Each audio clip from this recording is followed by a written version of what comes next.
Hello, good morning, everybody.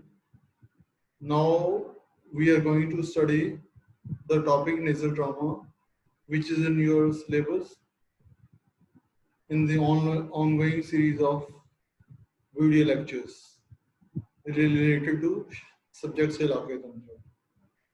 So let's begin the topic nasal trauma.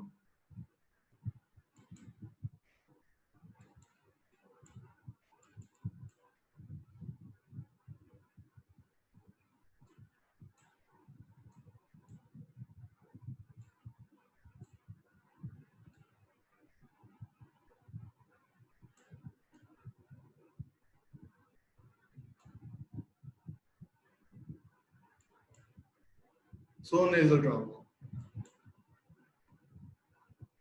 Nasal trauma is an injury to the nose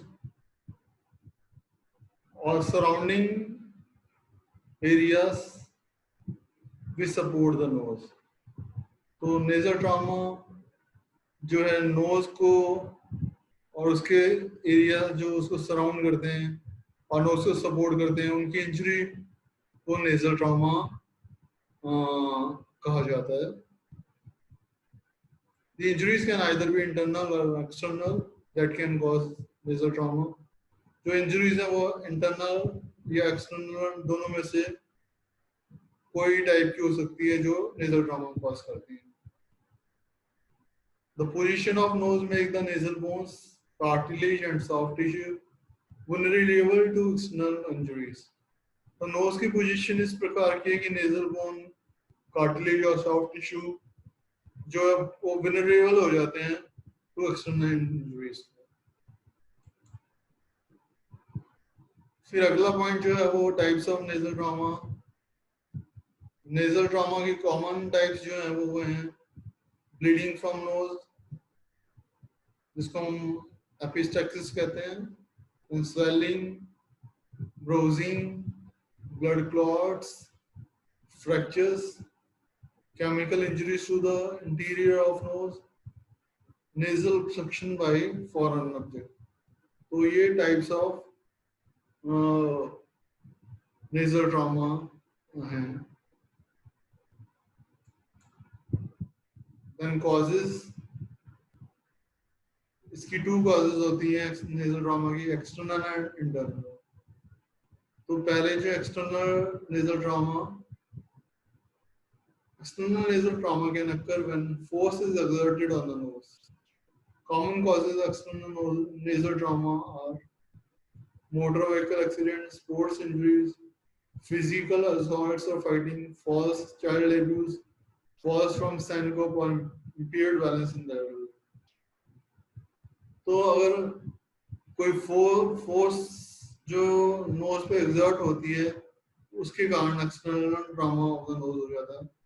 इसके common causes हैं motor vehicle accidents, sports injury जैसे boxing में, and physical assault और fighting के कारण हो सकती है, गिरने की वजह से, देन चाइल्ड एब्यूज के कारण जो है नेजल ट्रॉमा हो सकता है, और एल्डरली पीपल में सैनकोप या इम्पेयर्ड बैलेंस की वजह से एक्सटर्नल नेजल ट्रॉमा हो सकता है. Then second is internal nasal trauma. Internal nasal trauma can occur when there is damage to the cartilage or the blood vessels inside the nose.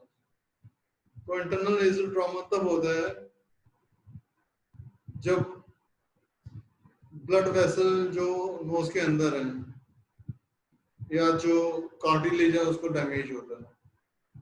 और इसके जो है common causes of internal nasal trauma are infections from nasal patients, inhaling irritating substances, sniffing cocaine or other illegal drugs, foreign objects lodged in the nose, picking or scratching. तो infections से लेके inhaling of irritating substances जैसे smoke हो गया, then sniffing cocaine and other illegal drugs, या कोई foreign body अगर nose में present है, और due to picking or scratching. These are the factors responsible for internal nasal trauma. And इसके symptoms जो हैं वो हैं depending upon the type and extent of injury. Symptoms of nasal trauma can range from mild to severe. Common symptoms of nasal trauma are, तो type और extent of injury के कारण जो सिम्टम्स है नेजल ट्रॉमा के, वो mild से severe तक रेंज कर सकते हैं। और जो कॉमन सिम्टम्स है वो है bleeding from the nose, that is epistaxis, which can be anterior most of the time. It can be posterior also. The swelling of face, particularly around the nasal area. Then difficulty in breathing, bruising around the eyes, nasal shape distortion, nose की shape बिगड़ जाती है, deformity of nose, anosmia, that is loss of sense of smell, and clear fluid dripping from the nose, जो कि CS rhinorrhea में होता है। Cerebrospinal fluid rhinorrhea में का जो सिम्टम है।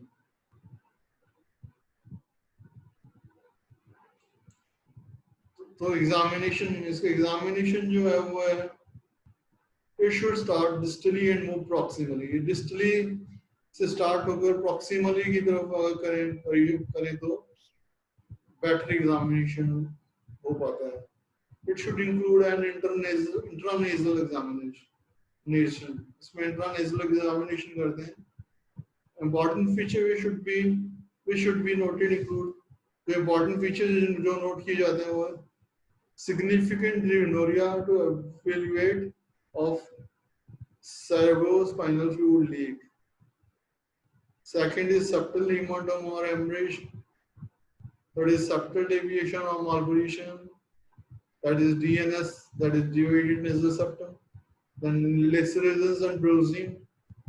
Ecchymosis or swelling. Ecchymosis शायद आपको याद होगा कि क्या था। Ecchymosis होता है सबकंजक्टिवल हेमरेज, जिसको आयुर्वेद में हम अर्जुन के नाम से जानते हैं, जिसको हमने शुक्ल का रोग में पढ़ा था। तो ecchymosis is synonym of subconjunctival hemorrhage. So it can also be examined in case of nasal injuries, then capitis instability, then facial or mandibular fracture should be examined.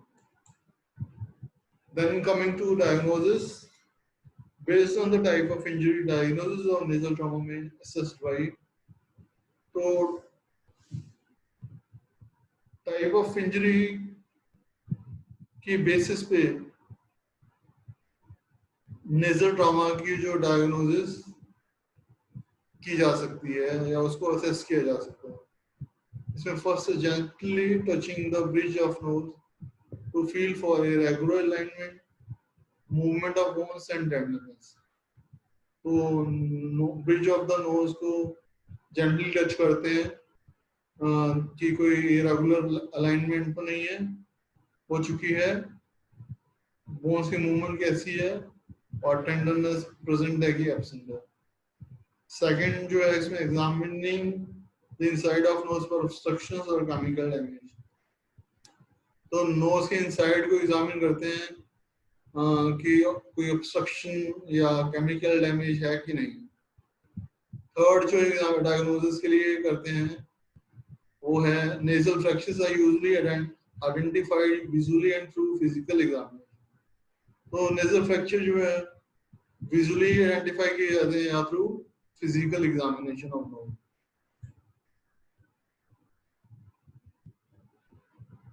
और diagnosis में fourth point जो है उसके आगे ABCD points हैं जो कि diagnosis के लिए इम्पोर्टेंट है। फर्स्ट है priority is to distinguish simple fracture limited to the nose, that is type 1 from fracture that also involve other facial bones and or the nasal septum, type 2 and 3। तो ये priority के base पे distinguish किया जाता है कि fracture simple है और सिर्फ लिमिटेड टू नोज है, या फ्रैक्चर जो है इसमें फेशियल बोन और नेजल सेप्टम की भी इन्वॉल्वमेंट होती है, तो वो टाइप 2 एंड 3 में आता है। तो फर्स्ट जो है, in simple type 1 fracture, X-ray supplies little information beyond clinical examination. However, diagnosis may be confirmed with X-rays or CT scans, and these are required if other facial injuries are suspected. तो simple type of fractures में x ray जो है उनसे कोई खास information नहीं मिल पाती है, क्लिनिकल एग्जामिनेशन ही जो है वो प्रॉपर रहता है इसके लिए,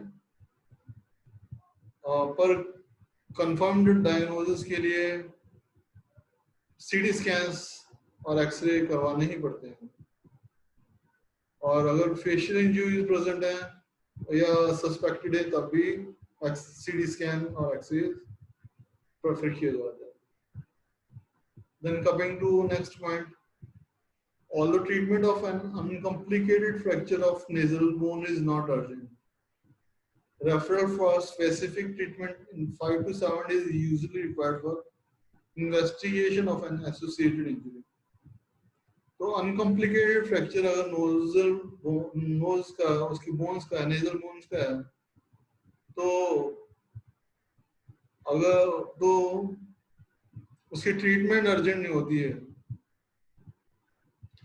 उसको हम 5 to 7 डेज तक जो है वो इन्वेस्टिगेशंस की रिक्वायरमेंट या इन्वेस्टिगेशन करवाने के बाद और एसोसिएटेड इंजरी की जांच के बाद 1 वीक तक का जो वेट किया जा सकता है। Then nasal septum hematoma, nasal septal hematoma जो है वो it occurs in about 5% cases, ये 5% ऑफ केसेस में अकर होता है, and does require urgent treatment and should be looked for during the assessment of nasal injury. तो नेजल सेप्टम हेमाटोमा जो है वो एक अर्जेंट ट्रीटमेंट इसके लिए रिक्वायर्ड होती है और ये एक इमरजेंसी है, एंड ये नेजल इंजरी के लिए इसकी असेसमेंट जो है नेसेसरी है। Then coming to treatment, nose bleeds that last longer than 20 minutes or occur frequently may require treatment.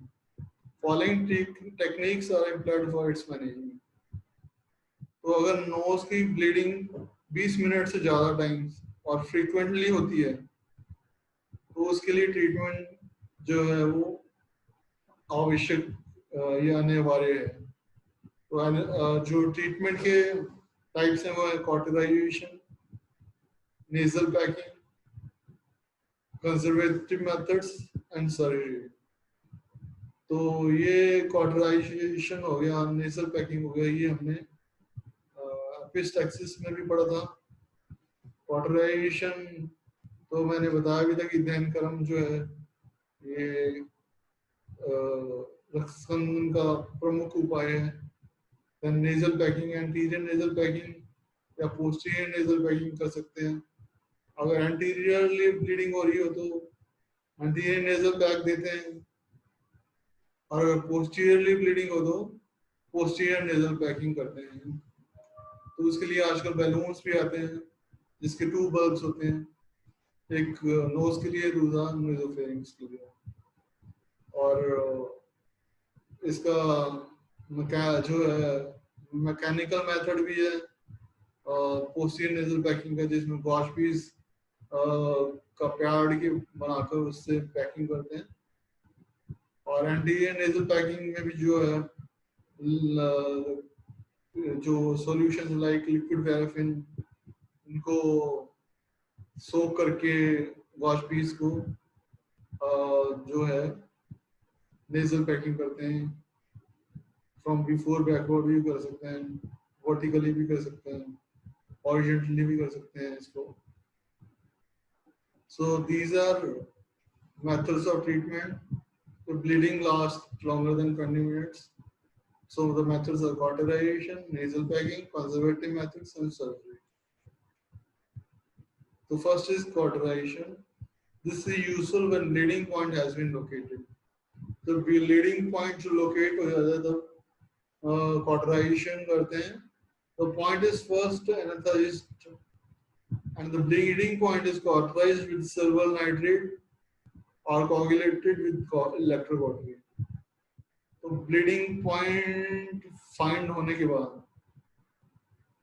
एनेस्थाइज्ड करते हैं और ब्लीडिंग पॉइंट को कॉटराइज करते हैं सिल्वर नाइट्रेट या विद कोआगुलेटेड इलेक्ट्रोकॉटरी से कोआगुलेशन करते हैं.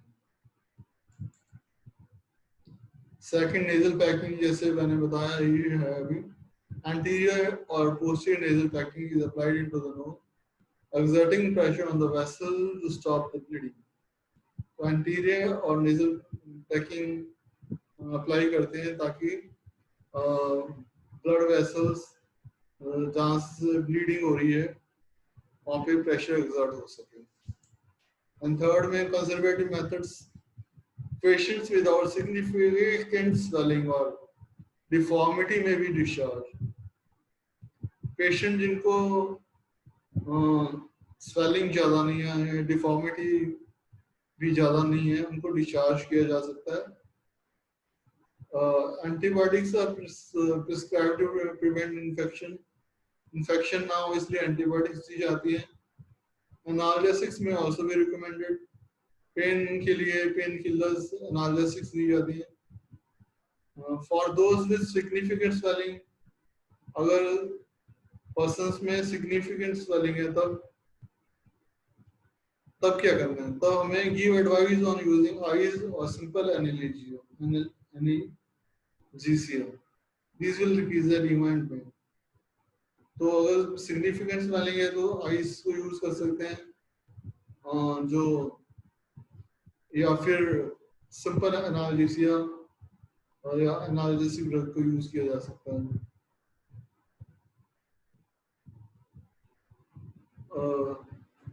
फिर adhesions to the surrounding soft tissue can occur in as few as 5 to 10 days. 5 to 10 days में जो है सराउंडिंग सॉफ्ट टिश्यू में एडिशंस हो सकती हैं. Fractured nasal bone usually heal in 2 to 3 weeks. जो नेजल बोन्स जिनमें फ्रैक्चर हो गया है वो यूजुअली 2 to 3 weeks में हील हो जाती हैं. Then fourth method of treatment is surgery. Nasal fractures that are diagnosed within 10 days of the injury can be repaired by reduction. In this procedure, the broken pieces of the bone are pushed back into place. तो ऐसे nasal fracture तो 10 दिन में diagnose हो चुके हैं, वो reduction process के द्वारा करेक्ट किए जा सकते हैं. उसमें जो broken pieces of the bone है they are pushed back into the place. उनको दोबारा उनकी प्लेस पे पुश बैक कर दिया जाता है. पेशेंट्स विद लिटिल स्वेलिंग में be suitable for immediate reduction. तो जिन पेशेंट में स्वेलिंग बहुत कम होती है वो इमीडिएट रिडक्शन के लिए सुटेबल माने जाते हैं या होते हैं.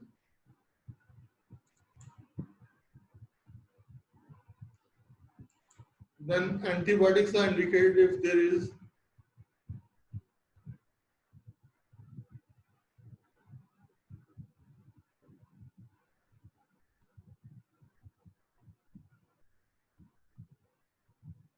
एंटीबायोटिक्स का क्या रोल है इसमें हुआ है. Antibiotics are indicated if there is laceration overlying the fracture or septal hematoma has been incised. तो एंटीबायोटिक्स को इंडिकेट किया जाता अगर जो लैसेरेशन फ्रैक्चर के ओवरलाइंग प्रेजेंट है या अगर सेप्टल हेमाटोमा जो है उसका इंसिजन किया गया है तो एंटीबायोटिक्स प्रिस्क्राइब की जाती है. If the nasal fracture is accompanied by a leak of cerebrospinal fluid, patient is admitted to hospital. A drain will be inserted near the spinal cord in the lower back to remove the fluid. अगर nasal fracture में cerebrospinal fluid जो है leak हो गया है तो patient को admit करना पड़ता है हॉस्पिटल में और उसको सीएसएफ को ड्रेन करने के लिए स्पाइनल कॉर्ड के लोअर बैक में ड्रेन लगाया जाता है ताकि फ्लूइड को निकाला जा सके. So thank you very much for listening to this lecture. तो इस प्रकार से हमने नेजल ड्रामा पढ़ा, तो इसमें हमने उसके causes, which are external and internal causes of nasal fracture, then investigations, diagnosis, examination का स्टडी किया, साथ में ट्रीटमेंट जिसमें हमने cauterisation, nasal packing, conservative methods और सर्जरी, इनके बारे में स्टडी किया. तो इस प्रकार से ये टॉपिक यहाँ पे फिनिश होता है. So thank you, have a nice day. Next lecture को लेके फिर मिलते हैं. तब तक के लिए गुड बाय.